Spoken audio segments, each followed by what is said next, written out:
I got stopped on the golf course for a DUI, which was nonsense. We found that out. It's been addressed. Golf course handled it great. Not going to name the golf course because they handled it so well that I don't even know if the officers have jobs. Right. But I was just curious if you can explain to me what constitutes a DUI. Yeah. So some people say DWI because in other states it's called DWI. Here in Florida we say DUI, driving under influence. So the law divides DUI up into two elements, but the law doesn't really do a good job on paper defining what a DUI is. A DUI is really three different things. Okay. The first thing is you have to be in actual physical control of a motor vehicle. All right. It sounds simple if you just read it or someone says that's what it is, but it's not that simple. So actual physical control doesn't mean you're behind the wheel, car's running, your hands on the wheel. It's not what it means. We have expanded that meaning, and really courts by and large hate DUIs. When I mean hate, like they want to punish people for DUIs, so they have no problem expanding what these words mean.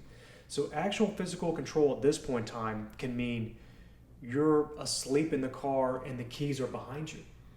If you have the ability to, in a very few amount of steps, start the car up and get it moving, you're in actual physical control, even if the car is not running. So you could be outside the car. I had a case just like this where the car door is open, person's outside the car. I'm not going to say what they were doing outside the car, but they were outside the car. Car was on, and the dude was held to be in actual physical control. The only scenario that you got to think of is if the keys are outside the car, or if you are outside the car with the keys, then that breaks the chain.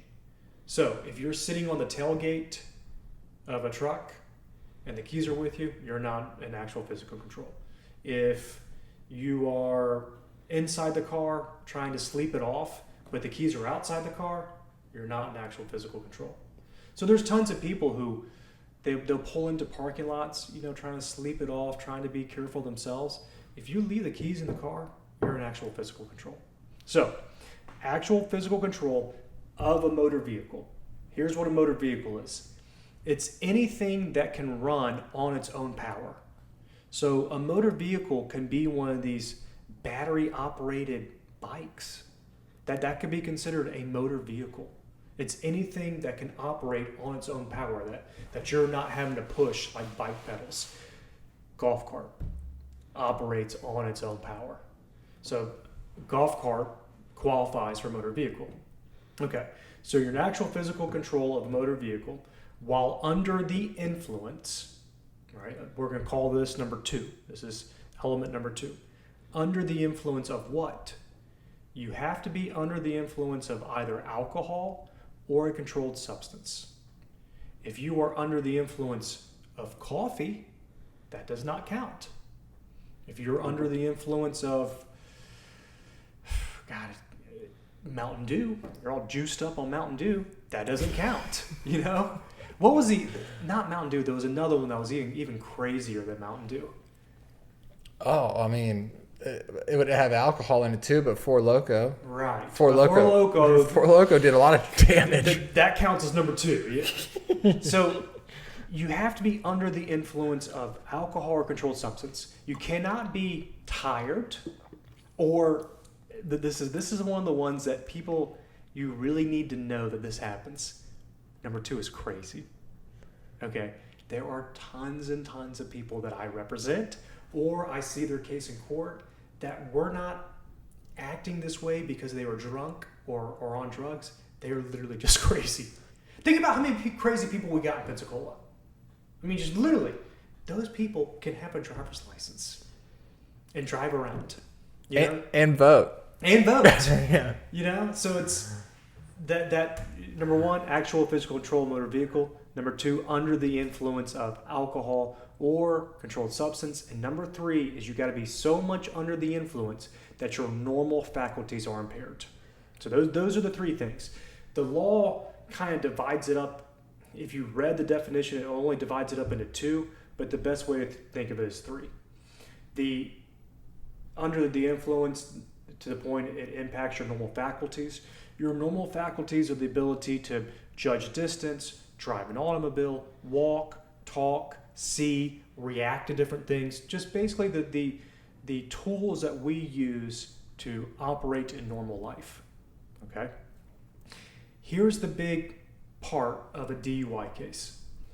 The state has to prove that I am so messed up that my normal faculties are impaired.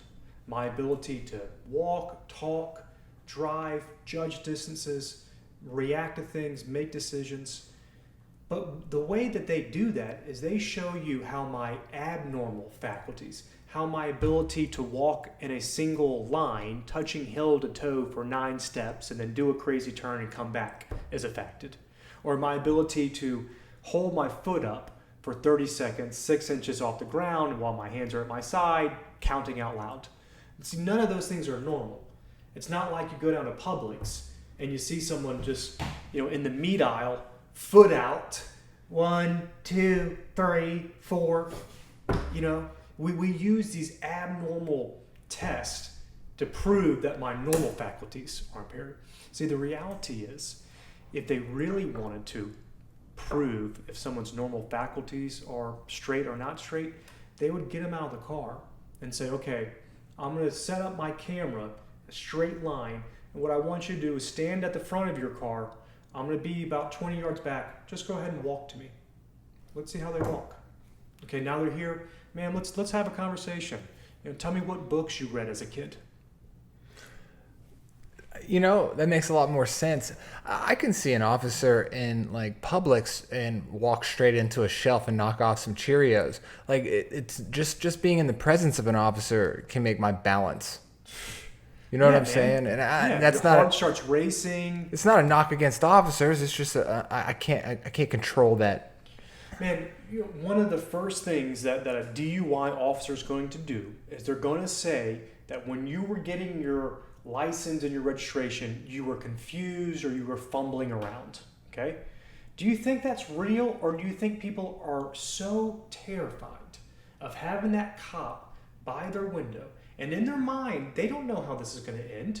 What are they doing? They're thinking of the worst possible ways this is going to end. At the same time, they're trying to look through their napkins, pens, God knows what else, in their glove box, try to get these documents that they have never seen, but for the day that they got them. Yep.